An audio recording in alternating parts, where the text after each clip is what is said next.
I think it's safe to say that it finally happened, everyone. The true strongest and winner of this fight has been revealed. I hope you're all having an amazing day so far. My name's Anamasu, and in today's video, we'll be covering chapter 235 of Jujutsu Kaisen. As we saw in the last chapter with the fight picking back up, Gojo and Sukuna were both dishing and taking massive blows. Gojo himself actually lost his arm after a cleave and dismantle from Mahoraga, but then still managed to spin back anyway, and blow Agito to absolute pieces. With the chapter ending off with an ominous message about Gojo's hollow purple, the questions we had about it will all be answered as we dive into today's chapter 235. We start off this chapter with a shot of Agito being blown to bits. Honestly, it's such a relief to see Gojo making progress after being pushed on his back for so long. Sukuna is then shown to have a shocked expression on his face, however, as we then see Gojo standing before him and Mahoraga, actually regenerating his arm.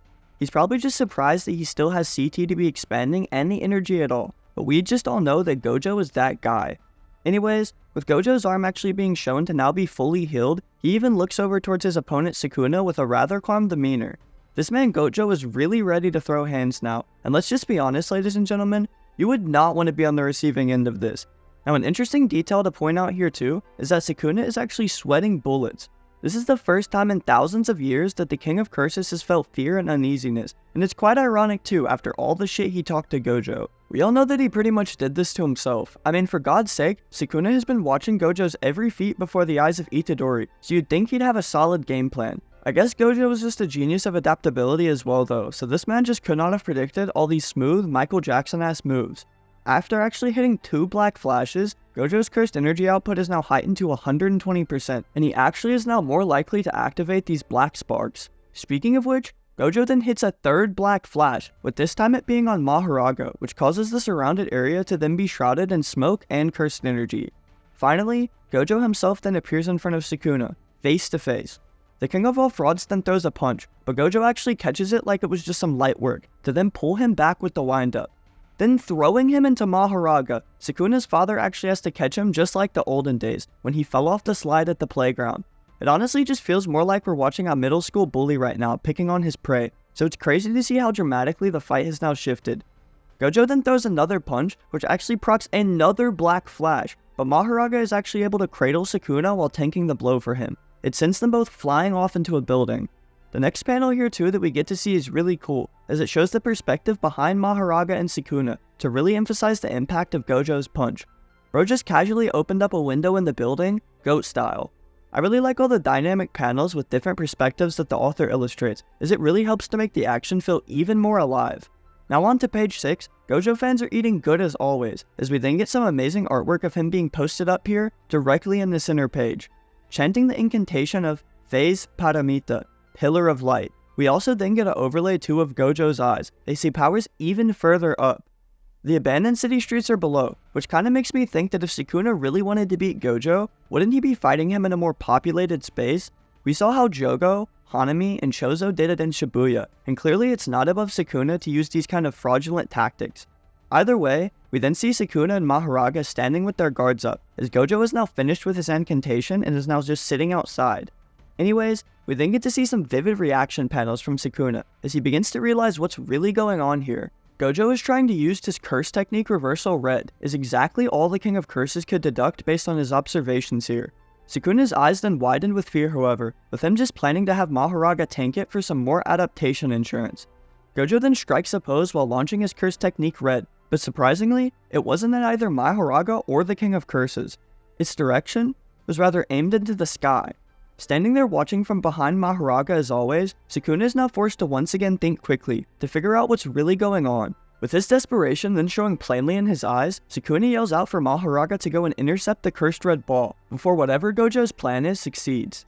Mahoraga then leaps from off of the ground, which actually destroys every surrounding window nearby, just from the force of the takeoff. As the narrator once again reminds us as Mahoraga reels back, Hollow Technique Purple collides both of Gojo's lapse and reversal curse techniques in order to then create a virtual mass that rushes forward. Mahoraga then is seen leaping powerfully from off the side of the building, going out to fetch the red just as Sukuna demanded. We're then shown the next amazing panel of Mahoraga approaching closer to red, as Gojo can also be seen trailing just behind in the background. We also learned that the curse technique of blue that Gojo used to destroy Agito hasn't actually disappeared yet, which if you might now realize, goes along with Gojo's plan here. With the only thought in Mahoraga's mind being to complete the task at hand, it found that the most logical way to do so was by erasing the blue curse technique before red can even reach it, as he's already adapted itself to that technique. Then using his curse technique pull to move very quickly, Gojo was then shown to appear right between Mahoraga and his cursed blue ball, while pulling back for a powerful blow. With Mahoraga raising its guard to defend however, its adaptation of blue is actually being used against it. Due to the creature being unaffected by the cursed blue's pull, Gojo was able to swiftly gain this advantageous position here as he swings through with his punch. With an uppercut straight to its jaw, Gojo manages to land a very devastating blow on Mahoraga, who is outwitted once again by the strongest human sorcerer. Sukuna, however, is also shown lurking within the background shadows, as Gojo is more focused on Mahoraga's ass whooping. Positioning his hands once again just like Chozo's, Sukuna's plan here is to actually use Piercing Elephant Water technique in order to explode Gojo's red, before it can actually collide with the blue.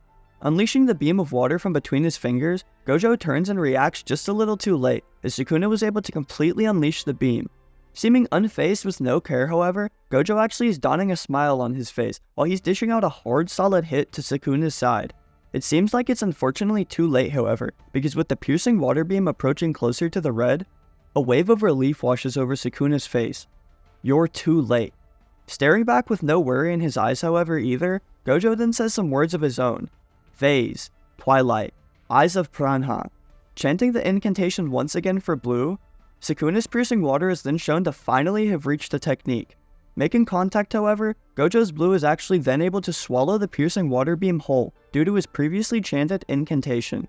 I mean damn, what an absolute roller coaster of emotions between both Gojo and Sukuna here, as both fighters had some pretty close calls. With all three fighters then being shown in the sky, Gojo once again starts to recite a chant.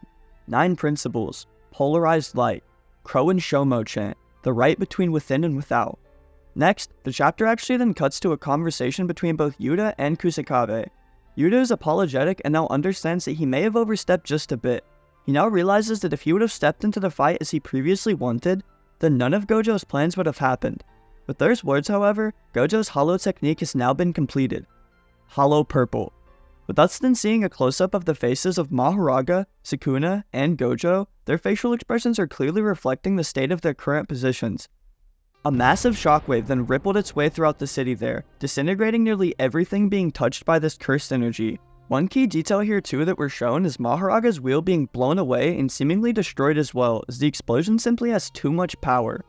The city in the vicinity of the Hollow Purple was left in ruin, with the scene being highly reminiscent of Sukuna's devastation in Shibuya. The first bit of Sukuna that they actually show us are his bare grippers hanging out, as his shoes were destroyed, so that's just really how disrespectful JJK is getting. With us then seeing the true aftermath of Sukuna with even his left hand blown off, it's pretty crazy to see him like this after all of his scheming. This man really looks like Gojo had put him through a blender. With Gojo then walking towards Sukuna as well while explaining what happened, we actually find out that the unlimited Hollow Purple was released from the very pinnacle of the two, which also includes Gojo in the blast range. With it being his own cursed energy however, it seems as though Gojo hasn't taken quite the amount of damage that Sukuna has, which what a crazy gamble from him. Joking that this is only his first time self-destructing, we see that the left side of Gojo's face seems to be completely charred, as he himself didn't even know what would happen. We're then shown 2 panels of Kusakabe and Itadori with their surprised reactions. Kusakabe realizes that because of the black flashes, Gojo was actually able to recover all of the output from his cursed technique. Sukuna however now has slower healing in comparison, and is even stated to have lost Mahoraga, so consider that confirmed if you will. Even if he uses his domain amplification to fight Gojo in hand-to-hand combat, the King of Curses has simply sustained too much damage. With Itadori beginning to ask the final question of if Gojo has won or not, he's actually cut off as they say very confidently, yes, the fight between the strongest is finally over, with its victor being Satoru Gojo left standing tall and confident. Now, personally, I think that we shouldn't celebrate too early as Sukuna is not confirmed done yet. We should never rule him out until his very last breath. Other players too, such as Kenny still being in the mix, anything can really happen at this point. What do you guys think? Is this the final bit that we'll see of this battle? Has Gojo truly won the battle of the strongest? Anyways, with that being the end of Jujutsu Kaisen's chapter 235, I just want to thank you guys so much for tuning into the channel. If you all enjoy these videos and want to see more quality content, make sure to check that you're subscribed to the channel, commenting on my videos, and even join the community Discord if that interests you. Thank you all so much for watching, and please, have an amazing day.